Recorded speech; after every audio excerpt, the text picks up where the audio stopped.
নমস্কার, বাংলা বলছি চ্যানেল থেকে বিপ্লব দাস বলছিলাম। আজকে আমি মাস্ক পরে এসেছি। আপনারা জানেন যে করোনার যে দ্বিতীয় ঢেউ, সেই ঢেউ কীভাবে চারদিকে সংক্রমণ ছড়াচ্ছে। আজকে প্রধানমন্ত্রী যে ভাষণ রেখেছেন, সেই ভাষণে যে যে কথাগুলি বলেছেন, সেই কথাগুলো আপনারা মেনে চললে বোধহয় এই করোনা ঢেউকে আমরা বাঁচাতে পারবো। আজকে আমরা সেই প্রধানমন্ত্রীর সেই কথাগুলোকে নিয়েই বাংলা বলছে চ্যানেলে আমরা দেখাবো, আপনারা শুনুন। আমাদের মনে হয় প্রধানমন্ত্রী যে যে পদক্ষেপগুলো নিয়েছেন, যে কেন্দ্র এবং রাজ্য সরকার মিলে কাঁধে কাঁধ মিলিয়ে এই দ্বিতীয় যে ঢেউ তার মোকাবিলা করতে হবে। প্রত্যেককে মাস্ক, অপ্রয়োজনে বাড়ির বাইরে বেরোনো এবং স্যানিটাইজ করতে হবে। এছাড়া আরও যে যে নির্দেশিকাগুলো তিনি দিয়েছেন, সেগুলো মেনে চললেই বোধহয় আমরা করোনার যে প্রথম ধাপ ছিল, মানে প্রথম পর্যায়ের করোনা, যেটাকে আমরা ভারতবর্ষের সকলে মিলে, সমস্ত মানুষ মিলে আমরা যে জয় করেছি, এই দ্বিতীয় ঢেউ আমরা জয় করতে পারবো। আপনাদের সকলের কাছে অনুরোধ যে প্রধানমন্ত্রী যেভাবে আমাদের এই নির্দেশিকাগুলো দিয়েছেন, সেই নির্দেশিকা আমরা যদি পালন করি, তাহলে হয়তো আমরা আবারও আমাদের দেশকে, আমাদের এই বাংলাকে সঠিক জায়গায় নিয়ে যেতে পারবো। সকলের কাছে অনুরোধ যে আগামীকাল ষষ্ঠ দফার নির্বাচন, এই নির্বাচনে প্রত্যেকে দূরত্ববিধি মেনে চলুন, মাস্ক পরুন, প্রয়োজনে প্রত্যেকের পকেটে স্যানিটাইজার রাখবেন, প্রত্যেকে ভোটদান করুন। কিন্তু আমরা চাই আবারও রক্তপাতহীন ভোট। গণতন্ত্রের মানুষই শেষ কথা, সেই গণতন্ত্রেও রক্ষা করতে হবে। সেই সঙ্গে যে এই যে একটা অজানা রোগ, তার বিরুদ্ধে আমাদের লড়তে হবে। আমরা প্রথম পর্যায়ে যেভাবে লড়েছি, সেইভাবেই আমরা লড়ব। আপনারা দেখুন সেই প্রধানমন্ত্রীর বক্তব্যের সম্পূর্ণ অংশ। मेरे प्यारे देशवासियों, नमस्कार। कोरोना के खिलाफ देश आज फिर एक बहुत बड़ी लड़ाई लड़ रहा है। कुछ सप्ताह पहले तक स्थितियां संभली हुई थी और फिर एक कोरोना की दूसरी वेव तूफान बनकर आ गई। जो पीड़ा आपने सही है, जो पीड़ा आप सह रहे हैं, उसका मुझे पूरा एहसास है। जिन लोगों ने बीते दिनों में अपनों को खोया है, मैं सभी देशवासियों की तरफ से उनके प्रति संवेदनाएं व्यक्त करता हूं। परिवार के एक सदस्य के रूप में मैं आपके दुख में शामिल हूं। चुनौती बड़ी है, लेकिन हमें मिलकर अपने संकल्प, अपने हौसले और तैयारी के साथ इसको पार करना है। साथियों, अपनी बात को विस्तार देने से पहले मैं देश के सभी डॉक्टरों, मेडिकल स्टाफ, पैरामेडिकल स्टाफ, हमारे सभी सफाई कर्मचारी भाई बहन, हमारे एम्बुलेंस के ड्राइवर्स, हमारे सुरक्षा बल, पुलिसकर्मी, सभी की सराहना करूंगा। आपने कोरोना की पहली वेव में भी अपना जीवन दांव पर लगाकर लोगों को बचाया था। आज आप फिर इस संकट में अपने परिवार, अपने सुख, अपनी चिंता छोड़कर दूसरों का जीवन बचाने में दिन रात जुटे हुए हैं। साथियों, हमारे शास्त्रों में कहा गया है, त्याज्यम न धैर्यम विदुरेऽपि काले, अर्थात कठिन से कठिन समय में भी हमें धैर्य नहीं खोना चाहिए। किसी भी परिस्थिति से निपटने के लिए हम सही निर्णय लें, सही दिशा में प्रयास करें, तभी हम विजय हासिल कर सकते हैं। इसी मंत्र को सामने रखकर आज देश दिन रात काम कर रहा है। बीते कुछ दिनों में जो फैसले लिए गए हैं, जो कदम उठाए गए हैं, वो स्थिति को तेजी से सुधारेंगे। इस बार कोरोना संकट में देश के अनेक हिस्से में ऑक्सीजन की डिमांड बहुत ज्यादा बढ़ी है।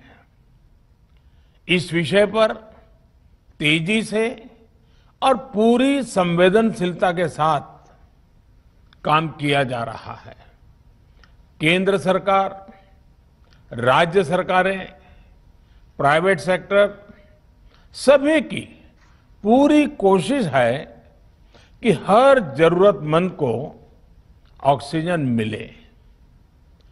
ऑक्सीजन प्रोडक्शन और सप्लाई को बढ़ाने के लिए भी कई स्तरों पर उपाय किए जा रहे हैं।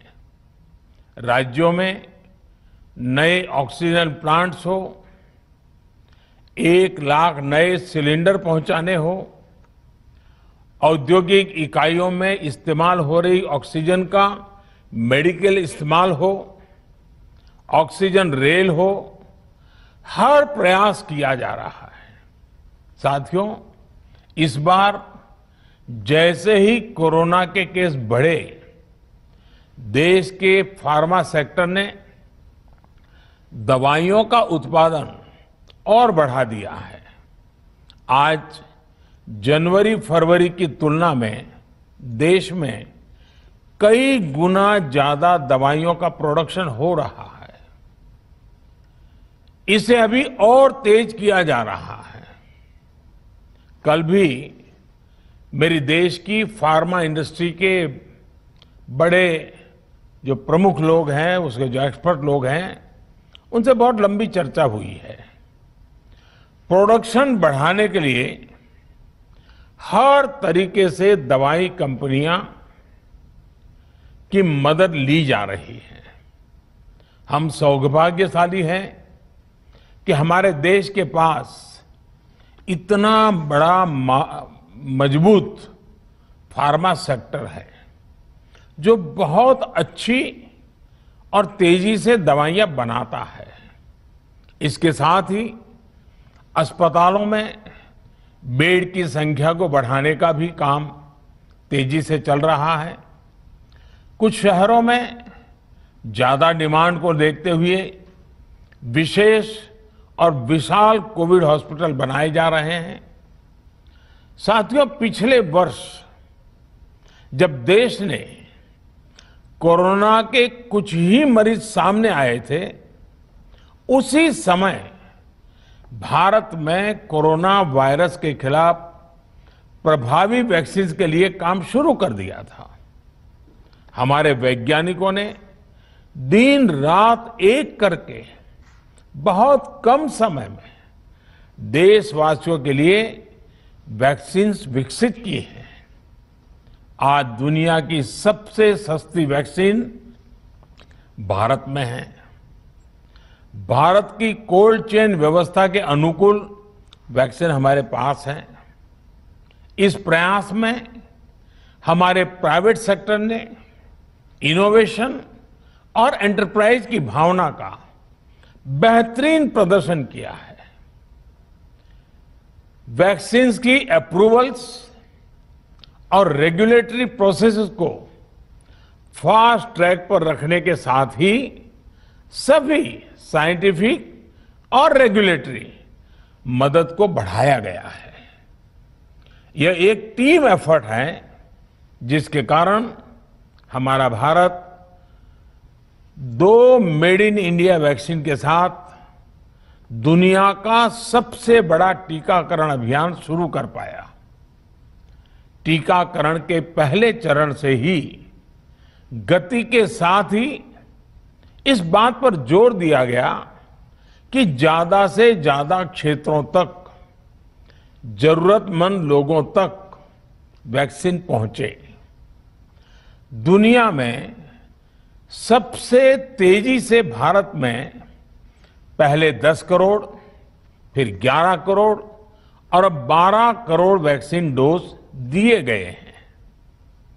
आज कोरोना से इस लड़ाई में हमें हौसला मिलता है कि हमारे health care workers, frontline corona warriors और सीनियर सिटीजन्स के एक बड़े हिस्से को वैक्सीन का लाभ मिल चुका है। साथियों, कल ही वैक्सीन को लेकर हुए एक और अहम फैसला भी हमने किया है। 1 मई के बाद से 18 वर्ष के ऊपर के किसी भी व्यक्ति को वैक्सीनेट किया जा सकेगा। अब भारत में जो वैक्सीन बनेगी उसका आधा हिस्सा सीधे राज्यों और अस्पतालों को भी मिलेगा।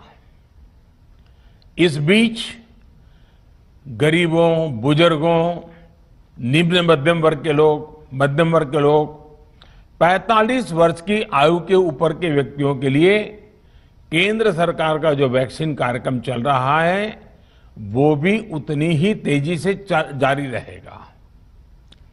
पहले की तरह ही सरकारी अस्पतालों में मुफ्त वैक्सीन मिलती रहेगी, जिसका फायदा, जैसा मैंने कहा, हमारे गरीब परिवार हो, हमारे मध्यम वर्ग, निम्न मध्यम वर्ग के परिवार हो, वो उनका लाभ उठा सकेंगे। साथियों, हम सभी का प्रयास जीवन बचाने के लिए है, और जीवन बचाने के लिए तो है ही, प्रयास से भी ये है कि आर्थिक गतिविधियां और आजीविका कम से कम प्रभावित हो। प्रयास का तरीका यही रखा जाए। वैक्सीनेशन को 18 वर्ष की आयु के ऊपर के लोगों के लिए ओपन करने से शहरों में जो हमारे वर्कफोर्स है उसे तेजी से वैक्सीन उपलब्ध होगी। राज्यों और केंद्र सरकार के प्रयासों से श्रमिकों को भी तेजी से वैक्सीन मिलने लगेगी। मेरा राज्य प्रशासन से आग्रह है कि वो श्रमिकों का भरोसा जगाए रखे। उनसे आग्रह करें कि वो जहां है वहीं रहे। राज्यों द्वारा दिया गया ये भरोसा उनकी बहुत मदद करेगा कि वो जिस शहर में है वहीं पर अगले कुछ दिनों में वैक्सीन भी लगेगी और उनका काम भी बंद नहीं होगा। साथियों, पिछली बार जो परिस्थितियां थी वो अभी से काफी भिन्न थी। तब हमारे पास इस वैश्विक महामारी से लड़ने के लिए कोरोना स्पेसिफिक मेडिकल इंफ्रास्ट्रक्चर नहीं था। आप याद करिए देश की क्या स्थिति थी। कोरोना टेस्टिंग के लिए पर्याप्त लैब नहीं, पीपीई का कोई प्रोडक्शन नहीं, हमारे पास इस बीमारी के ट्रीटमेंट के लिए कोई खास जानकारी भी नहीं। लेकिन बहुत ही कम समय में हमने इन चीजों में सुधार किया। आज हमारे डॉक्टरों ने कोरोना के इलाज की बहुत ही अच्छी एक्सपर्टीज हासिल कर ली है। वो ज्यादा से ज्यादा जीवन बचा रहे हैं। आज हमारे पास बड़ी मात्रा में पीपीई किट्स हैं, लैब्स का बड़ा नेटवर्क है और हम लोग टेस्टिंग की सुविधा को निरंतर बढ़ा रहे हैं। साथियों, देश ने कोरोना के खिलाफ अब तक बहुत मजबूती से और बहुत धैर्य से लड़ाई लड़ी है। इसका श्रेय आप सभी को, सभी देशवासियों को ही जाता है। अनुशासन और धैर्य के साथ कोरोना से लड़ते हुए आप देश को यहां तक लाए हैं। मुझे विश्वास है जन भागीदारी की ताकत से हम कोरोना के इस तूफान को भी परास्त कर पाएंगे। आज हम अपने चारों ओर देख रहे हैं कि कैसे कई लोग, कई सामाजिक संस्थाएं जरूरतमंदों तक मदद पहुंचाने में दिन रात जुटे हैं। दवाई पहुंचाना हो, खाने या रहने की व्यवस्था करनी हो, लोग पूरे मनोयोग के साथ काम कर रहे हैं। मैं इन सभी के सेवा भाव को आदरपूर्वक नमन करता हूं और देशवासियों से अपील करता हूं कि अधिक से अधिक मात्रा में इस संकट की घड़ी में देशवासी आगे आएं और जरूरतमंदों तक मदद पहुंचाएं। समाज के पुरुषार्थ और सेवा के संकल्प से ही हम ये लड़ाई जीत पाएंगे। मेरा युवा साथियों से अनुरोध है कि वो अपनी सोसाइटी में, मोहल्ले में, अपार्टमेंट्स में छोटी छोटी कमेटियां बनाकर कोविड अनुशासन पालन करवाने में मदद करें। हम ऐसा करेंगे तो सरकारों को न कभी कंटेनमेंट जोन लगाने की जरूरत पड़ेगी, न कर्फ्यू लगाने की जरूरत पड़ेगी और लॉकडाउन का तो सवाल ही नहीं उठता है, आवश्यकता ही नहीं पड़ेगी। स्वच्छता अभियान के समय देश में जागरूकता फैलाने के लिए मेरे बाल मित्रों ने बहुत मदद की थी। छोटे छोटे बालक, 5वीं, 7वीं, 8वीं, 10वीं में पढ़ने वाले, उन्होंने घर के लोगों को समझाया था, मनाया था। उन्होंने बड़ों को भी स्वच्छता का संदेश दिया था। आज मैं फिर अपने बाल मित्रों से एक बात विशेष तौर पर कहना चाहता हूं। मेरे बाल मित्र, घर में ऐसा माहौल बनाइए कि बिना काम, बिना कारण घर के लोग घर से बाहर न निकले। आपकी जीत बहुत बड़ा परिणाम ला सकती है। प्रचार माध्यमों से भी मेरी प्रार्थना है कि ऐसे संकट की घड़ी में वो लोगों को सतर्क और जागरूक करने के लिए जो प्रयास कर रहे हैं उसे और बढ़ाएं।